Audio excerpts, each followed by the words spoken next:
Hola, ¿cómo les va? Vamos a repasar en esta clase algunas atenciones respecto de la relación entre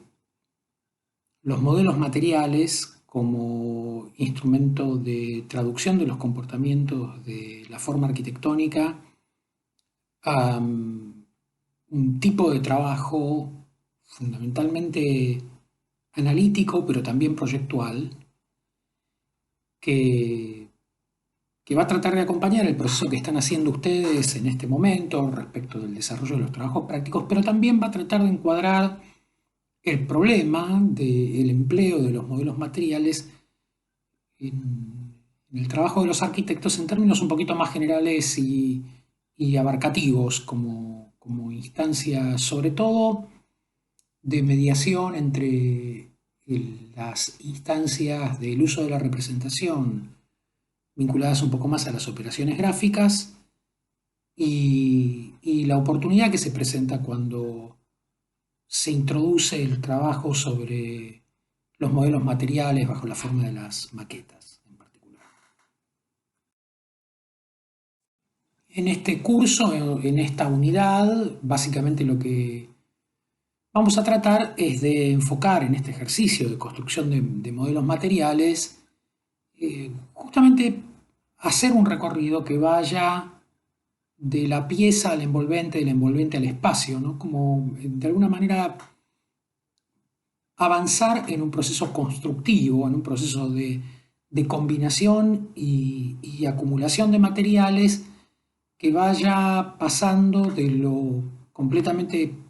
particular y desagregado, un montón de varillitas, digamos, a una forma integrada y que adquiera cierto sentido. En ese ejercicio hay un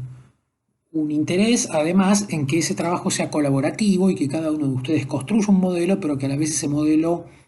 se pueda ensamblar con el de sus compañeros para conformar un modelo todavía mayor. De alguna manera ahí lo que se juega es entender cómo emplear un material que tiene ciertas características y que esas características permiten producir una construcción, es decir, una síntesis superior de ese material junto con otros elementos para producir una forma más compleja, básicamente a partir de las propiedades de ese material, ¿no? O sea, entender qué características tiene el material es entender cuáles son los posibles sistemas combinatorios, cuáles son las formas posibles de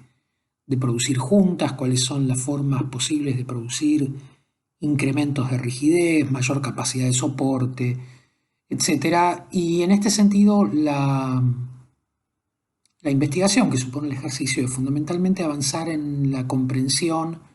de estas capacidades asociativas que supone la construcción, ¿no? Y en este sentido también es un modo de actualizar las reflexiones que hemos empezado a hacer en los modelos gráficos respecto de la sistematicidad, de cómo entender las relaciones de repetición, de semejanza, pero también de variación, dónde introducir cambios, con qué sentido introducir los cambios, qué oportunidad supone la necesidad de tener distintos tipos de vínculos entre materiales, distintas combinaciones de materiales, y en qué medida esto nos va a permitir representar en este modelo en el que vamos a trabajar las relaciones de semejanza y diferencia que hemos comprendido el comportamiento de la forma de la obra, ¿no? Como qué clases de cosas conforman a esta obra, qué relaciones se establecen entre sí, qué compatibilidades tienen entre ellas, qué diferencias son las que necesitamos poner en valor. Más concretamente, en esta teórica vamos a tratar de concentrarnos muy especialmente en este problema de cómo entender las determinaciones productivas, es decir, la manera en la cual la materia establece ciertas posibilidades de comportamiento y cómo en esta experiencia de lo material podemos generar un aprendizaje de esos comportamientos, reconocer los límites de flexibilidad, capacidad portante, rigidez, maneras de consolidar vínculos que se vuelvan estables, etcétera. Digo, toda esta experimentación del comportamiento de la materia que hacemos en los ejercicios que venimos haciendo, eh, van a ir adquiriendo mayor consistencia a medida que podamos pasar de del elemento suelto a la conformación de determinadas piezas a la posibilidad de, con esas piezas, modelar en el modelo material algún tipo de representación de las envolventes de un edificio, ¿no? En ese sentido, me gustaría empezar por traer como ejemplo el trabajo de un artista, de Alexander Calder, que en particular con algunos materiales lineales también, como los que usamos nosotros, se dedicó especialmente a esta rama de la escultura, una rama bastante experimental de la escultura, que tenía que ver justamente con investigar determinadas formas de estabilidad y equilibrio en las construcciones ligeras, ¿no? De toda la vasta obra de Calder, vamos a generar algunas atenciones fundamentalmente sobre estas relaciones que él nos propone en dos familias de trabajos. Por un lado, lo que vemos a la izquierda, a los que llama estables, que son combinaciones de chapas delgadas, soldadas, encastradas, vinculadas de modo tal que adquieren un comportamiento tridimensional bastante complejo y a la vez una capacidad de volverse muy rígidas y estables a pesar de estar hechas con elementos muy delgados, justamente por el modo de combinar estos elementos y de disponerlos en el espacio. Pero particularmente me interesa detenerme en otra familia de elementos que son los que él presenta como móviles, que son sobre todo organizaciones de alambres vinculados por pequeñas articulaciones, dispuestos para ser colgados en general, y que justamente encuentran estado de equilibrio a pesar de su movilidad, fundamentalmente en la medida que el medio ambiente se mantenga estable, pero si tuviéramos corrientes de aire, si tuviéramos algún tipo de condición cambiante en el medio, probablemente ese móvil encuentre otra posición de equilibrio distinta y se organice de otro modo. Pero la clave de esto es que lo que le interesa a Calder investigar en este caso, en el caso de los móviles, es cómo producir una forma que encuentre estabilidad y equilibrio a pesar de su ligereza, ¿no? Como empleando materiales finísimos, casi sin espesor, ¿no? Y que aún así sean capaces de producir formas en el espacio reconocibles, que tengan una identidad. Hay muchísimos móviles y estables producidos por Calder durante toda su carrera, pero lo que es muy interesante es justamente esta investigación basada en la comprensión de la dependencia mutua de las partes, ¿no? Es decir, cómo agregar más o menos material de un lado o del otro distorsiona el estado de equilibrio del elemento y cómo justamente encontrar una forma artísticamente consistente para él en los móviles tenía que ver con investigar estos muy cuidadosos balances en la administración de la dimensión de las superficies, el largo de las varillas, es decir, suponía un permanente ensayo respecto al comportamiento material que iba generando un aprendizaje que lo iba volviendo cada vez más dúctil o más capaz de producir más de estas formas, investigar más asuntos, cambiando de tema, trabajando sobre diferentes cuestiones, el color en el espacio, etc. Es muy lindo y muy diverso el trabajo de Calder en este sentido. pero a la vez se asocia con otros trabajos que ya no son móviles, sino que retoman esta idea del equilibrio a partir de un elemento lineal muy simple como es el alambre, pero ahora en clave no ya tan abstracta, sino más bien figurativa, y sobre todo asociando la idea del equilibrio a los equilibristas, ¿no?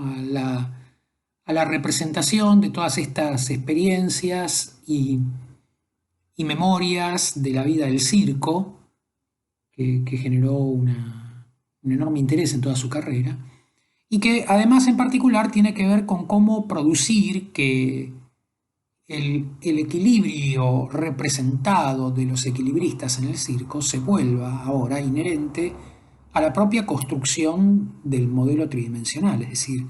el modelo material, la escultura de Calder es en realidad un modo de plegar y atar una serie de alambres de modo tal que efectivamente lo que se produzca sea una situación de equilibrio eh, experimentado, ¿no? Constructivo, producto de hacer un trabajo muy refinado respecto de cómo con un mínimo espesor encontrar un modo de que la forma se estabilice y a la vez sea capaz de mantenerse en una posición fija, vertical y quieta, a pesar de estar simplemente vinculada por un par de ataduras a una forma de base, ¿no? O cómo conseguir que el sobrepeso que se produce por el exceso de alambre sobre un brazo pueda estar compensado por el contrapeso que se produce en el otro y así siguiendo. Es decir, la, el mínimo uso de material, ¿no? Hace que el cuidado en la disposición y en la configuración de los elementos sea el que efectivamente permita establecer estas formas de equilibrio. Estas experiencias artísticas de Calder, que son simples y por momentos representaciones un poco literales de figuras humanas, guardan relación con algo que me interesa un poco más en términos disciplinares traer a la clase, que es el ejercicio que realiza Gaudí, el arquitecto catalán a principios del siglo XX, cuando frente al proyecto de la iglesia de la colonia Güell, decide producir un modelo material para investigar el desarrollo de una estructura espacial que ahora se base de alguna manera en la idea de la catenaria, en la idea de un elemento colgado o suspendido, de modo tal que por el peso propio adquiere una forma, pero en este caso además combinado con otros elementos que vaya produciendo una red tridimensional y que si se le asigna a esos elementos un peso, dado en este caso por un conjunto de bolsitas con arena, proporcionales a la escala del modelo, que permita imaginar que esas bolsitas son equivalentes al peso propio del material de la construcción con el que se va a realizar definitivamente el modelo material que se está ensayando en esta maqueta. Esto permitiría, ¿no?, reconocer que hay una forma capaz de encontrar un estado de equilibrio con todas estas cargas. La investigación de Gaudí básicamente se basa en la idea de que si esa forma es capaz de sostener y equilibrar las proporciones relativas al peso propio de un material de construcción que en este caso se ensaya en el modelo a tracción, pero si invirtiéramos el modelo se comportara a compresión, ese modelo tendría validez. Esa es la hipótesis de Gaudí. Hipótesis que concuerda con algunas teorías de los cálculos estructurales, ¿no? Ese modelo le permitió a él imaginar un tipo de sistema de arcos combinados que podrían apoyarse en un plano como el plano del que cuelgan todos estos cables sometidos a la tensión del peso de las bolsitas y que permitirían erigir un sistema de arcos apuntalados mutuamente y superpuestos capaces de sostener la totalidad de la iglesia. El, el estado de equilibrio dado por esas deformaciones es el que necesita ser entonces traducido ahora a un modelo analítico para avanzar en el desarrollo del proyecto. Esta maqueta se perdió en un incendio y todo este estado de ensayos Gaudí lo fue perfeccionando y traduciendo a otro tipo de apuntes que, por ejemplo, implicaron registrar fotográficamente la maqueta, a partir de esa maqueta abrir la posibilidad de producir otras o producir dibujos o incluso trabajar dibujando encima de los registros de la maqueta, haciendo pruebas, etc. Esta iglesia solamente ha sido construida en el tramo inferior, es lo que actualmente se conoce como la Cryptawell, que es este tramo, no se llegó a elevar toda la parte superior. De hecho, parte de lo que pasa es que este archivo de Gaudí, incluyendo la maqueta, sufre un accidente, se prende fuego, se pierde. Pero a partir de las bases documentales puede ser reconstruida esta maqueta hace ya unos cuantos años por Frei Otto y Jan Molema en una escala menor, ¿no? Reduciéndola sustancialmente respecto al modelo que había producido originalmente Gaudí, pero recuperando toda la especulación sobre este sistema de suspensiones y pesos que de alguna manera determinó esta idea del modelo material como un instrumento de experimentación proyectual del que ir investigando relaciones mutuas, coordinaciones, desarrollos espaciales que sin esta herramienta hubieran sido muy difíciles de producir con los recursos técnicos de los que disponía Gaudí en su momento para, para desarrollar formas análogas a las que finalmente pudo producir. Es decir, podemos pensar que el proyecto de la Cryptawell y del resto de la iglesia que no se construyó solo podía producirse a través de un desarrollo experimental de este tipo y no tan literalmente con un tipo de especulación respecto del proyecto gráfico y el cálculo estructural en términos más convencionales.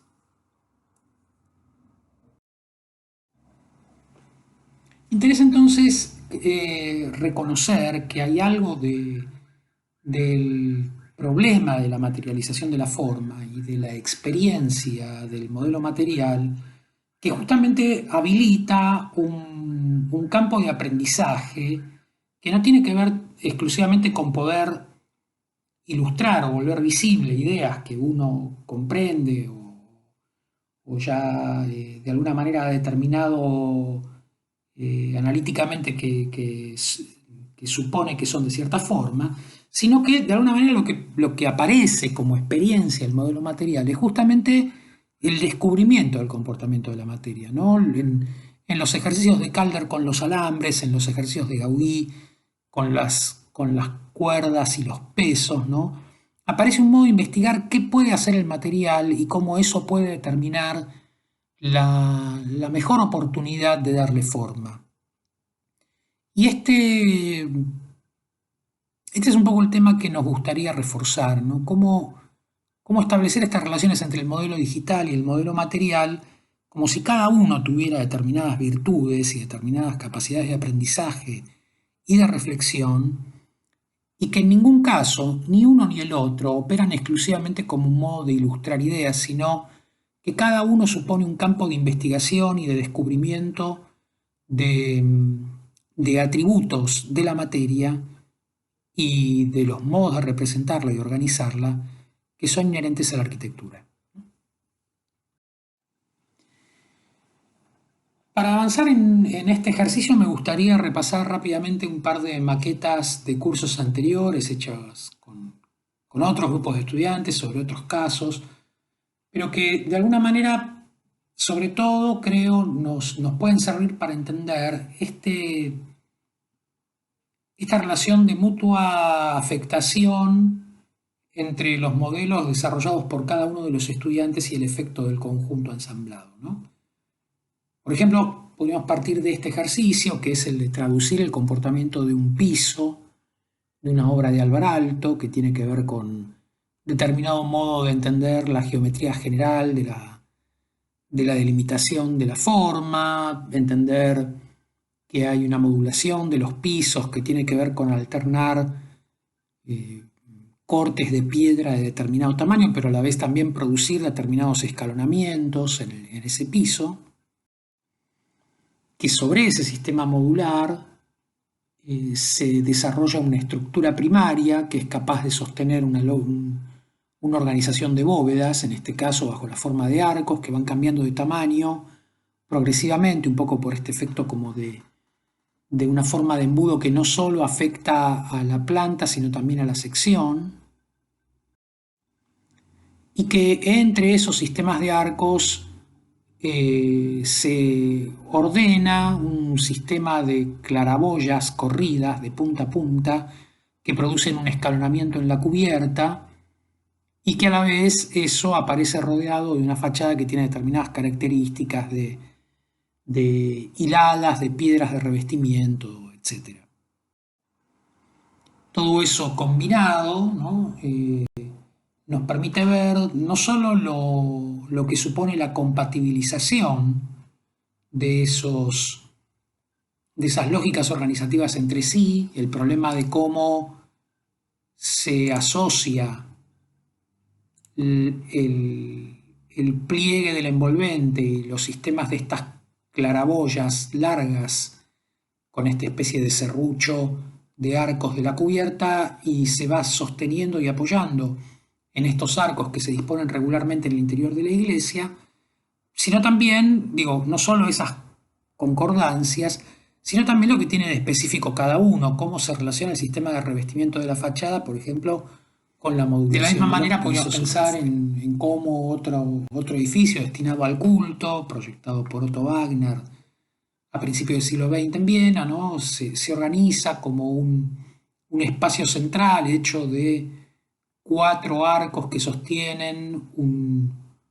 una base, un tambor casi cuadrado, apenas ochavado, sobre el que se va a apoyar una cúpula, que eso guarda alguna relación con una planta en forma de cruz, de alas cortas en un sentido y más larga en el otro. Que sobre eso lo que se apoya tiene primero la forma de un tambor octogonal, sobre ese tambor se ordenan algunos elementos en forma de un tambor cilíndrico que a la vez organiza un sistema de gajos que tiene una estructura secundaria, una linterna, lo que fuera, y que a la vez la envolvente supone no solo un sistema de cerramiento, sino también un modo de que esa lógica de tecnologías ligeras que combinan la fachada sea capaz de producir algunas formas volumétricas tridimensionales como por ejemplo unas torres que ordenan el frente y encuadran un arco de acceso, etc. Todo eso combinado empieza a permitir entender cómo se pasa de determinada escala a otra, cómo se ordena la frontalidad en relación a la transversalidad, etc. O como en otro caso, ¿no? La lógica de organización de una modulación que establece relaciones entre una nave central, una nave lateral, permite ensamblar un sistema de arcos y crucerías que definen una estructura primaria de esta planta de naves cruzadas, ¿no? Con una nave alta y unas naves bajas laterales. Como sobre eso se organiza un sistema triangulado de cubiertas que define como laterales de fachada asociados a esos arcos por los que entra la luz de determinada manera en el tramo medio y de determinada manera en el tramo bajo, pero también como sobre eso se ordena un elemento rítmico de fachadas que ahora establece de alguna manera una relación entre un frontis bajo y un frontis alto, como si se tratara de una superposición de geometrías y de columnas, ¿no? Como columnas de alturas bajas y columnas de alturas mayores. Y estas lógicas de superposición literalmente se investigan como construcciones materiales de superposición, que a la vez dan cuenta, ¿no?, de estas transiciones entre naves altas y naves bajas que reconocemos en el espacio interior de la misma iglesia. Bueno, de alguna manera, cada maqueta elige poner en valor ciertos elementos, ciertas relaciones entre esos elementos, ciertas lógicas rítmicas, establece un modo de convertirse en una pieza suficientemente rígida y estable en sí misma, pero termina de adquirir rigidez por el modo de vincularse a las demás y en esa lógica asociativa termina de definir su correspondencia con las otras partes y la estabilidad como modelo completo. Este es un poco el tipo de desafío que proponemos en este camino que nos interesa hacer del elemento a la pieza, de la pieza al envolvente y la envolvente al espacio, ¿no? Cómo entender que el modo de definir los elementos, de combinarlos, de asociarlos, no solamente funciona como una reflexión en sí misma respecto de la pieza que me toca elaborar, sino también del modo en el cual estas piezas son capaces de conjugarse y de producir un modelo mayor que tenga esta posibilidad de poner en valor los comportamientos de una arquitectura en el desarrollo de un modelo tridimensional producido colectivamente, ¿no? Y en ese camino, de alguna manera, lo que aparece es cómo la maqueta en sí misma, o el modelo material en sí mismo, empieza a tener ciertas propiedades, ¿no? O sea, cómo se ve, cómo administra sus densidades, los lugares donde se vuelve más compacta la organización de los materiales, donde se desagrega más, cuándo es más flexible, cuándo es más rígida, y cómo de la lógica organizativa emergen ciertos comportamientos perceptivos, ¿no? O sea, cierta transparencia, cierta manera de volverse más permeable a la luz o más compacta y más tamizada respecto de cómo ver a través de la maqueta, pero más allá de esto también cómo adquiere estas capacidades de estabilizarse, volverse rígida, modelar la forma tridimensionalmente, etc. Esto es, de hecho, un campo de trabajo muy habitual en los arquitectos, cómo a través de los modelos materiales encuadrar o desarrollar las investigaciones que argumentan los desarrollos de proyectos, ¿no? Me gustaría ver, por ejemplo, el trabajo que se hace con los modelos materiales en este proyecto que desarrolla Enric Miralles con Benedetta Tagliabue para el mercado de Santa Caterina en Barcelona, que es una remodelación, ¿no? Es fundamentalmente la ocasión de pensar cómo un mercado antiguo puede ahora reconvertirse con una nueva cubierta y algunos edificios complementarios para acondicionar de un modo más positivo toda un área urbana y asociarla mejor con el espacio público, etc. En este sentido, lo primero que produce Miralles con Tagliabue es justamente una maqueta de esa matriz muraria que va a quedar en pie del mercado, ¿no? ¿Cómo pensar que es posible imaginar una cubierta hecha de unos arcos triangulados que van como reuniéndose, ¿no?, adelgazándose y reuniéndose en puntos concentrados, donde de alguna manera se descarga este peso, ¿no? Y se van abriendo para producir ahora una cubierta que de alguna manera excede al edificio y se pone en relación con el espacio público. En estos primeros intentos, la cubierta es como que va viajando del interior al exterior y empieza a encontrar muchos apoyos en la plaza exterior del mercado. En los modelos de esta como segunda evolución del proyecto, ya la expectativa es que el techo sea capaz de volar por fuera de los muros, ¿no?, pero que encuentre un modo de estar sostenido directamente en la propia estructura interna del mercado y que esta capacidad de expandirse tenga que ver con el modo de adquirir rigidez, fíjense que lo que eran líneas que se triangulaban ahora empiezan a ser más bien maneras de modelar haces de líneas, ¿no? Como conjuntos de líneas, que van siendo guiadas por unos perfiles de arcos variados, ¿no? Que van cambiando un poco de escala y de forma, apretándose y separándose, justamente para producir el tipo de pliegue que le pueda dar la rigidez necesaria a esa cubierta. A medida que el proyecto avanza, encuentra un punto intermedio entre esos dos modelos previos, ¿no? O sea, efectivamente empieza a ver como unas bóvedas hechas de unos arcos que empiezan siendo como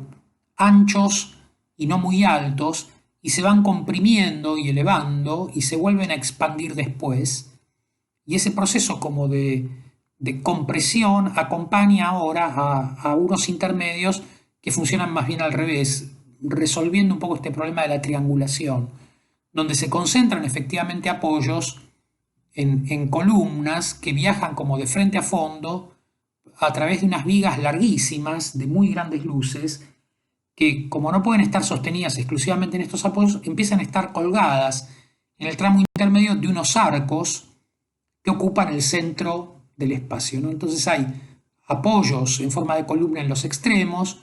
estos pliegues de estas vigas tridimensionales muy largas que apoyan en las columnas en las puntas y son colgadas de estos arcos en los tramos medios. Y todo esto se analiza un poco en esta tradición que va de Calder a Gaudí, ¿no? Como en esta mezcla como de catenarias invertidas y de alambres atados, ¿no? Más adelante hay un modelo un poco más elaborado que empieza a entender no solo cómo se arma esa estructura primaria, sino también cómo se arma una estructura secundaria, es decir, un sistema de correas que van entre estos arcos y que empiezan a definir el modo de fabricar, un poco más concretamente el modo de sostener las cubiertas. Y ahí podemos empezar a ver entonces cómo, si bien todas son varillas, no son todas varillas de la misma sección, ¿no? Hay algunas que son de secciones mayores, que se curvan más artificiosamente, seguramente humedeciéndolas o con vapor para que puedan tomar la forma. Otras son varillas delgadas que van a copiar de alguna manera la forma determinada por los arcos que están modelados con esta tecnología un poco más rígida, ¿no? Esa relación entre lo flexible y lo rígido es lo que también empieza a entender, o nos permite hacer entender cómo se va a armar en la obra la relación entre la estructura primaria y la secundaria. Y eso a la vez puede incluso avanzar en la interpretación de, bueno, cómo sobre esa estructura secundaria se pueden disponer algunas láminas angostas, casi tiritas, ¿no? De probablemente paneles de madera fenólicos de poco espesor que puedan ir convirtiendo ahora estas tiras en una asociación continua capaz de modelar una superficie, la superficie continua de la cubierta. Eso es un poco lo que sucede en la obra, ¿no? O sea, se plantan estos arcos de grandes luces primero, se instalan las columnas, se arman estas vigas suspendidas, se empiezan a montar los arcos, sobre los arcos se trazan las estructuras secundarias, sobre esas estructuras secundarias se empiezan a desarrollar las superficies del techo con todos estos entablonados que a la vez son recubiertos con otros materiales después. Y podemos reconocer incluso cómo en la obra finalmente no todo es madera, hay elementos que se vuelven metálicos, tubos combinados, es decir, cada clase de material empieza a encontrar un tipo de traducción que tiene que ver con la solicitación, la dimensión, las capacidades del acero, de la madera multilaminada, de la madera de secciones menores, etc. Podemos ver cómo una forma muy compleja emerge fundamentalmente, ¿no? del modo de combinar muchos elementos lineales que de alguna manera corresponden con un análisis que surge de este modelo en principio simplificado, ¿no? de las maquetas que hemos visto precedentemente, ¿no? Incluso el modo de finalmente producir la cubierta también tiene como un paso muy interesante, complejo, respecto de cómo encontrar un comportamiento material adecuado para poder producir esta superficie plegada que tiene tantos cambios geométricos que no pueden ser traducidos a cualquier material, ¿no? Y en este sentido aparece esta idea que es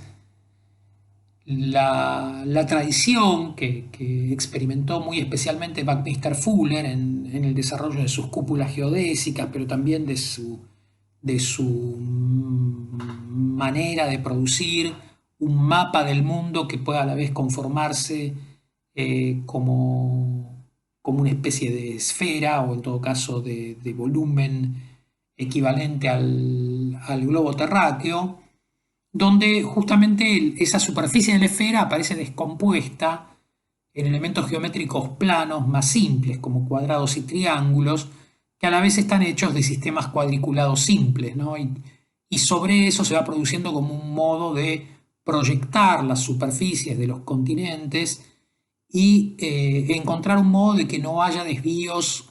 grandes respecto de la verdadera magnitud de cada tramo del globo terráqueo que aparece representado, ¿no? Ese modelo del mapa y el modo de producir esta descomposición de una forma compleja en formas geométricas simples, combinables, que conformen en el desarrollo de la superficie esa forma tridimensional,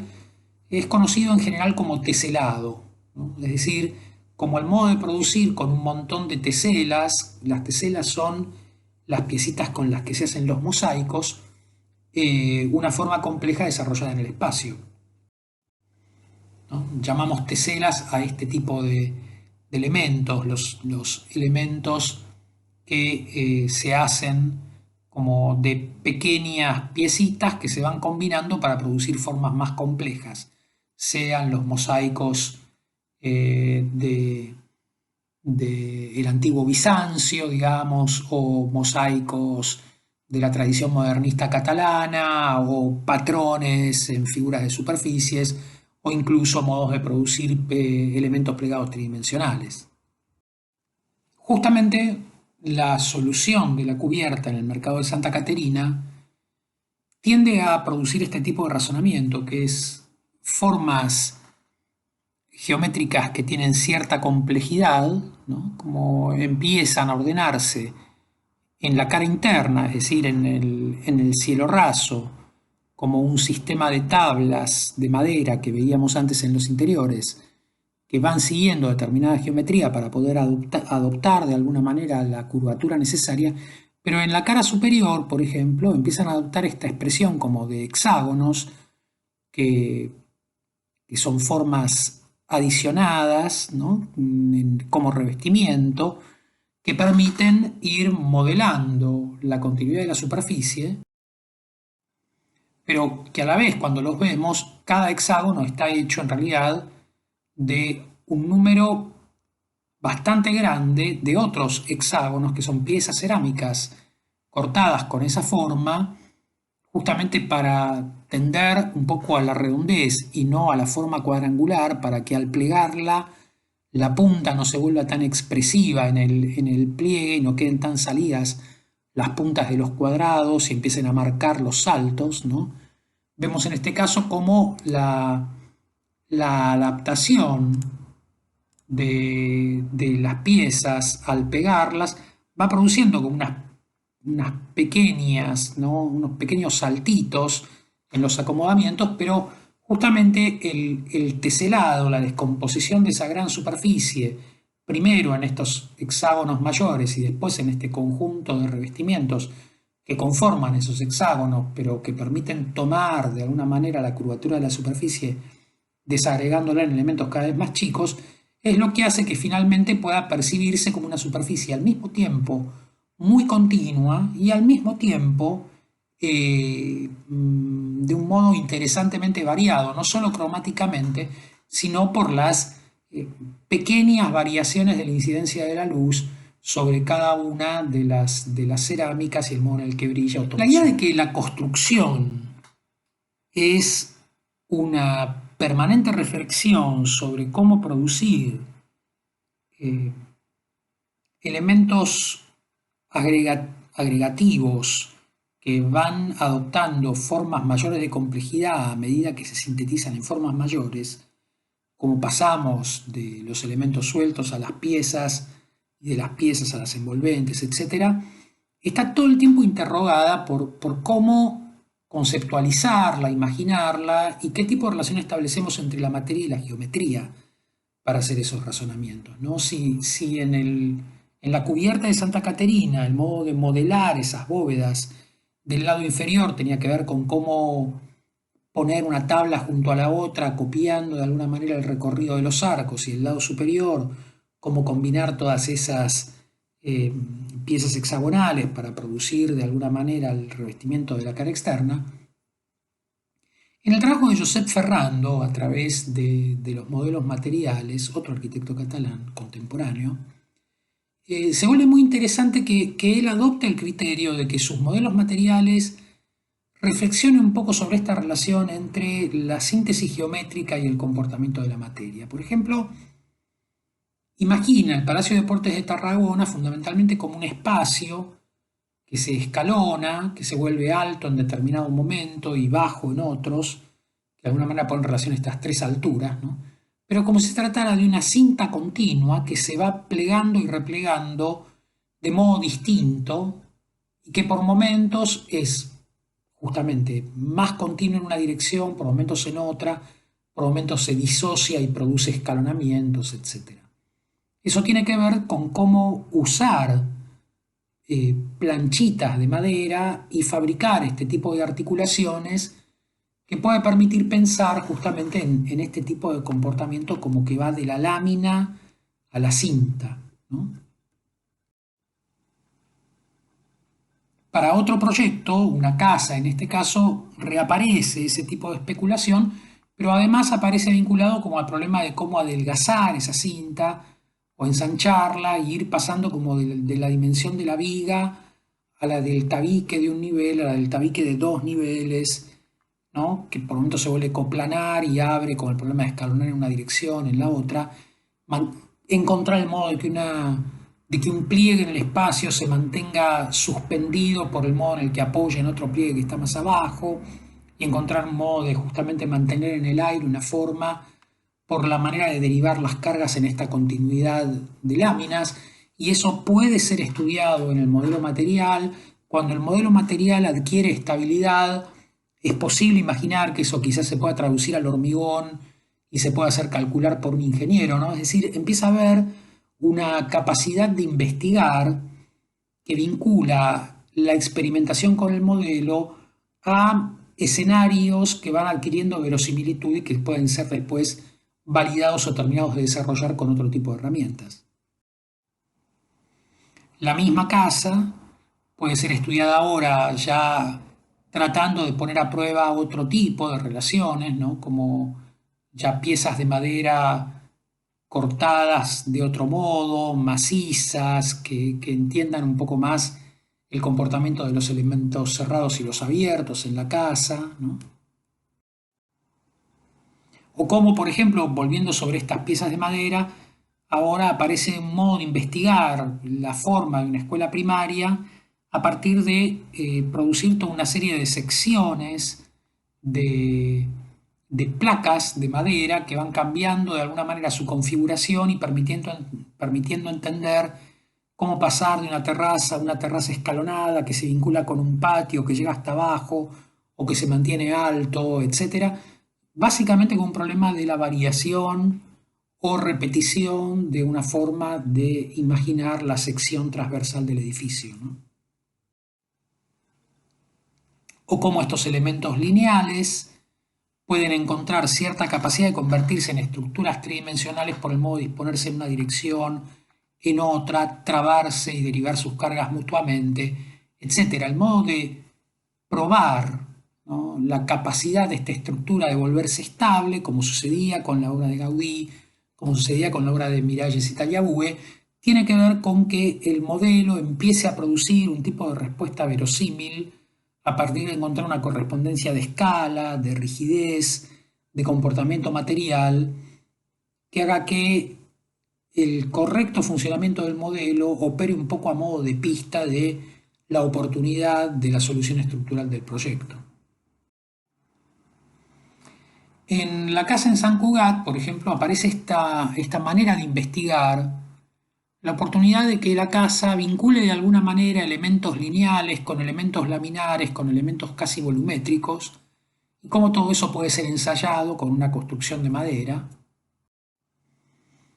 Después resulta que esos elementos laminares, ¿no?, que podían leerse como planos en determinado momento, pueden pensarse como hechos de elementos lineales, ¿no? Entonces, como unas varillas chatas y anchas pueden de repente conformar una especie de estructura que se comporta como una especie de gran biblioteca, pero que a la vez se convierte en una especie de fachada, que de un lado tenga esta textura, ¿no?, y del otro se convierte en un poco más lisa. Cómo ese elemento podría estar separado de otro más plano por un espacio que sea capaz de alojar una escalera que tenga unos descansos. Esos descansos se pueden a la vez proyectar en otra maqueta y estas maquetas pueden empezar a encastrarse las unas en las otras. Y eso a la vez podría operar un poco de modo de una pieza que a la vez se encastra sobre un modelado de un terreno con pendiente que puede ir conformándose a partir de sistemas de contención de hormigón armado y pasar de una escalera alta de una situación alta a una situación baja, escalonándola, pero a la vez que eso tenga relación con justamente la importancia de las escaleras en la organización de la propia casa. Esa pieza que ahora se ensaya literalmente de hormigón en un modelo, casi como para poner a prueba en qué medida este hormigón podría traducirse a un hormigón armado en la propia obra, como una lámina continua, que tenga ciertos huecos ordenados de cierta manera, etc. Pero finalmente eso en la casa no es una pieza única de hormigón, sino que justamente aparece construida como un sistema de bloques ordenado, como un apilamiento, que sin embargo conforma esos tabiques tal como estaban pensados. Los elementos de madera se ordenan como elementos de madera, pero que ya no son piezas lineales tan delgadas. Se trata de placas combinadas de cierta forma, que a la vez después pueden incluso rodear un volumen y definir un espacio. Pero todas estas transiciones devienen muy directamente, ¿no?, de cómo pasar de la línea a la lámina, de la lámina a la placa, de la placa al envolvente y al volumen y al espacio. Es decir, todas estas traducciones mutuas resultan de imaginar cómo emplear a la geometría, ¿no?, como un modo de ir sintetizando comportamientos materiales. Cómo pensar la placa de hormigón y traducir después la placa a un sistema de bloques apilados, cómo pensar una grilla a modo de entramado de varillas y convertirlo ahora en un sistema de encastre de placas bastante más complejo, etcétera. Cómo mediar estas determinaciones de escala y de pasajes de tecnología de la maqueta personal hecha con las manos a las construcciones de carpintería y de albañilería hechas por los gremios.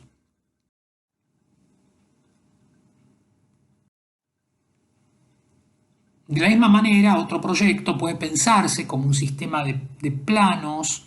que se van recortando, entendiendo un poco la relación entre un posible perfil de una casa y el perfil de la topografía que es previa a la casa y que es de alguna manera la que define el sitio donde la casa se inserta, pero en qué medida el modo de hacer la maqueta de la topografía del sitio empieza a ser la clave para pensar el modo de modelar el proyecto. Y cómo el propio ejercicio de cómo cortar la chapa para describir la topografía se vuelve el modo de pensar cómo podría alojarse determinados espacios y pliegues de las envolventes de esos espacios para empezar a imaginar cómo se puede hacer esta casa.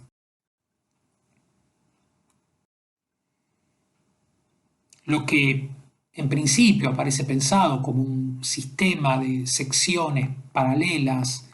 modelando un conjunto de placas, puede después ensayarse como otro tipo de construcción, ¿no? Como de unas chapas finas a las que se le hacen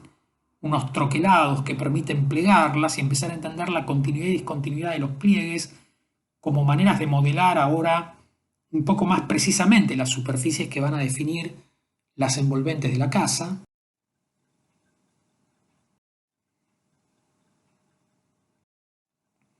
Que esto a la vez se vuelva un modo de traducir esa investigación ahora a una maqueta hecha con un molde relleno de concreto que responde un poco a la lógica del hormigón armado y empezar a entender cómo pensar lo lleno, lo vacío, lo que tiene un comportamiento laminar, lo que tiene un comportamiento más macizo, etc. Y cómo eso finalmente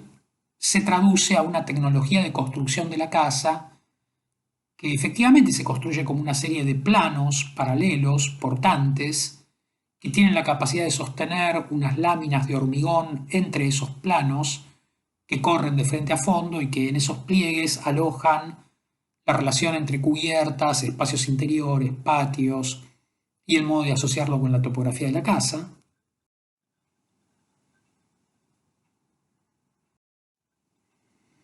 Y como, por ejemplo, había incluso otros modelos de la casa de espuma de poliuretano cortada con trinchetas en estas bandas, que empiezan a guardar una relación un poco más precisa con el modelado de la casa, pero que justamente en cómo pensar la modulación, la distancia entre placas, explican también la manera de pensar cuáles podrían ser estas láminas portantes, qué dimensión puede salvar la luz del techo, etc., ¿no? En esta exposición, Ferrando reúne muchas de sus maquetas y las pone a consideración del público para de alguna manera exponer su método de proyecto y el modo en el cual se activan estas relaciones entre ideas, geometrización, comportamientos materiales y formas de traducir todo esto después a espacio y materia en arquitectura. Podemos, al verlas juntas, empezar a entender cómo en cada proyecto la decisión de cuál es el material con el que se desarrolla el modelo guarda relación con los atributos que ese proyecto tiene, con la tecnología que finalmente se va a adoptar para la propia construcción del proyecto, con el modelo estructural, ¿no? Entonces, cómo entender modelos que operan un poco más en modos volumétricos y que ponen en valor sobre todo la relación entre llenos y vacíos o espacios de alturas múltiples y de alturas simples, apilamientos y transparencias respecto de otros que piensan un poco más que en el apilamiento o la transparencia en el modo más bien de densificar y desdensificar el perímetro, el centro, apoyar cosas en otras, establecer soportes mutuos, etc. Conformar sistemas, ¿no? Encontrar la lógica de las modulaciones, los encastres y que esto a la vez permita ordenar las lógicas del proyecto en distintos modelos respecto de las mismas obras que permiten ir complementándose y desplegar estas ideas.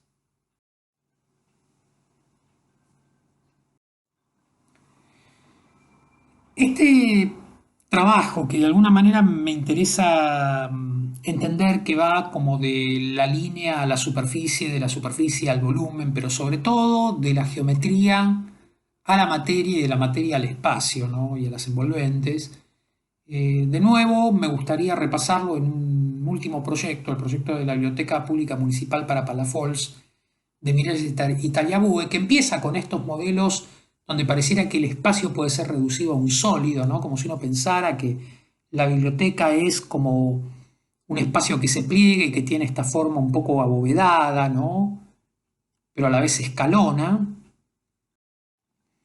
Pero ese modelo permite hacer literalmente unas operaciones materiales, como agarrar eso y cortarlo, y al cortarlo experimentar en los efectos que produce segmentar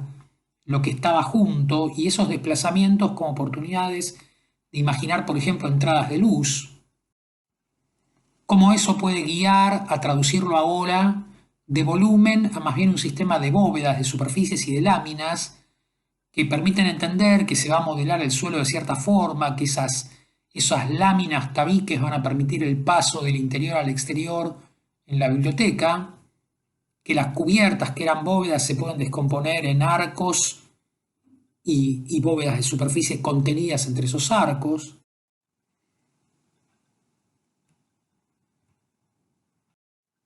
pero que a la vez esos arcos requieren entender cuál es su sistema estructural, cómo pueden ir sosteniéndose en algunas columnas, pero también en algunas vigas que toman determinados puntos y los alinean para producir soportes unificados que sean capaces de sostener muchas bóvedas ellos mismos y mantener un poco estas cubiertas un poquito más levitando por encima del espacio y no llenar el espacio de soportes. Y como eso literalmente empieza a encontrar un modo de ser traducido a determinado tipo de estructuras metálicas, puntales, arcos, vigas primarias, que a la vez se complementan por vigas secundarias. Las vigas primarias alojan unos elementos complementarios que son como unas claraboyitas enganchadas de los arcos, que a la vez permiten empezar a cubrir el techo con unas láminas metálicas que finalmente conforman la totalidad de la cubierta desde el lado exterior. Lo que eran planos a la vez aparecen construidos como sistemas de apilación de ladrillos que en las juntas encuentran un material húmedo que resuelve las transiciones entre los materiales preconfigurados. Y como todo esto finalmente vincula hormigón, ladrillo, metal, perfiles laminados, chapa, madera, incluso, ¿no? Como encontramos esas varillas que aparecían en la maqueta, ahora convertidas en elementos estructurales con piezas de transición bastante complejos, estudiados en su detalle para también contener a la iluminación, las relaciones entre las claraboyas y la luz artificial, es decir, los elementos pasan de ser elementos muy simples, elementos muy complejos, muy diseñados, pero aprovechan, ¿no? Como estos pasajes progresivos, estos modos de comprender la asociación material que se experimenta en los modelos como el principal instrumento para canalizar las energías de investigación del proyecto hasta encontrar su mejor traducción a las tecnologías de la industria de la construcción, ¿no? Esto es básicamente lo que nos interesaría encuadrar en este ejercicio, la capacidad de encontrar el modo de recuperar esa complejidad que observamos en los casos de arquitectura que estamos estudiando, la capacidad de dar cuenta de lo complejos que son los fenómenos de cómo relacionar una estructura con un envolvente, con una variación programática, con una variación del comportamiento de las envolventes cuando son horizontales o verticales, o lo que fuera, pero partiendo de la idea de que todo proceso constructivo supone la combinación de elementos en principio simples, que en todo caso pueden adquirir toda la complejidad que sea necesaria progresivamente, a medida que seamos capaces de entender cómo convertir este proceso de construcción en un proceso de síntesis creciente, de complejización creciente, para que tenga todas las capacidades necesarias, pero que a la vez sea capaz de ser pensado a partir del proceso de articulación material que cualquier proceso constructivo supone. Entender que la forma no es una configuración que emerge independientemente de las condiciones materiales, sino que más bien emerge de las condiciones materiales, en todo caso emerge con las condiciones materiales, y que este deseo que tenemos de investigar los modelos materiales tiene que ver sobre todo con entender el modo en el cual un plano, una línea, un volumen son modos de sintetizar geométricamente comportamientos de envolventes en el espacio, de estructuras en el espacio, que necesitan encontrar, ¿no?, en nuestra propia experiencia, en nuestra propia capacidad de investigación, el modo de ser traducidos materialmente. Y estas experiencias constructivas que estamos tratando de desarrollar van a tratar de poner a prueba eso, ¿no? Cómo a partir de elementos muy simples que provienen de la idea de la línea, ¿no?, poder producir estructuras tridimensionales, envolventes tridimensionales, que sean capaces de producir piezas que a la vez se puedan asociar para producir envolventes que den cuenta de espacios, en este trabajo progresivamente colaborativo entre todos los integrantes del equipo. Bueno, vamos a seguir con la revisión del avance de los trabajos en el taller. Esto era básicamente un estímulo para reconocer todas las capacidades productivas que tienen estos instrumentos en el trabajo de los arquitectos.